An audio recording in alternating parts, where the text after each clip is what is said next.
السلام علیکم ورحمۃ اللہ وبرکاتہ الحمدللہ وحدہ والصلاۃ والسلام علی رسول اللہ قال اللہ تبارک و تعالی یا ایہا الذین آمنوا ان جاءکم فاسق بنبأ فتبینوا ان تصیبوا قوما بجہالہ۔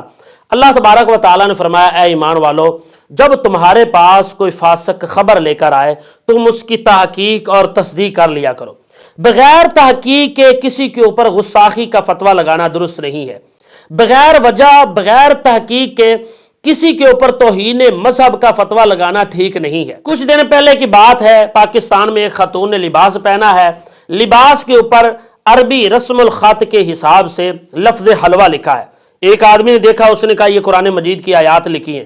دوسروں کو بتایا، لوگ بغیر تحقیق کے اکٹھے ہو گئے کہ اس نے قرآن مجید کی گستاخی کی ہے، قرآن مجید کی توہین کی ہے، قرآن مجید کی آیات کو اپنے لباس کے اوپر لکھا ہے۔ اس قوم کی جہلیت کا اندازہ اس بات سے لگایا جا سکتا ہے کہ جو قرآن مجید کی آیات اور لفظ حلوہ کی پہچان نہیں کر سکے۔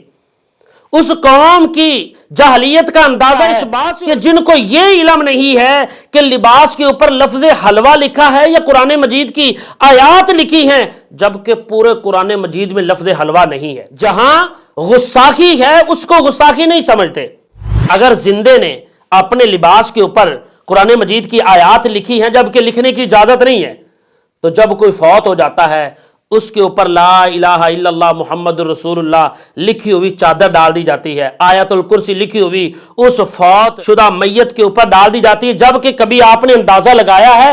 یہ گستاخی ہے کہ آپ اندازہ لگائیں انسان کا درمیانی حصہ یہ شرمگاہ بنتی ہے۔ لا الہ الا اللہ محمد رسول اللہ صلی اللہ علیہ وسلم والی چادر جب اس میت کے اوپر ڈال دی جاتی ہے تو درمیان میں لفظ اللہ آتا ہے۔ اور جشن عید میلاد النبی کے دن ہوتے ہیں، لوگ جھنڈیوں کے اوپر لکھتے ہیں یا رسول اللہ یا محمد۔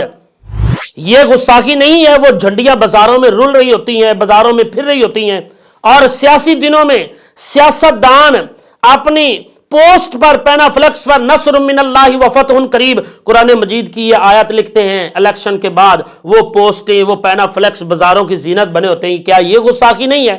اور اسی طرح جب کوئی فوت ہو جاتا ہے قبر کے اوپر اس کا نام لکھا جاتا ہے، نام کے اوپر کلمہ لکھا ہوتا ہے لا الہ الا اللہ محمد رسول اللہ، یا اس قبر کے اوپر جو نام لکھا ہوتا ہے اس نام کے اوپر یا آیت الکرسی یا درود ابراہیم لکھا ہوتا ہے، اور لوگ دفن کر کے واپس آ جاتے ہیں، انہی قبرستان میں کتے پھر رہے ہوتے ہیں۔ کیا یہ گستاخی نہیں ہے؟ ہمیں ضرورت اس بات کی ہے کہ اپنے بچوں کو قرآن کی تعلیم دے تاکہ ان بچوں کو لفظ حلوہ اور قرآن مجید کی آیات کی پہچان ہو سکے۔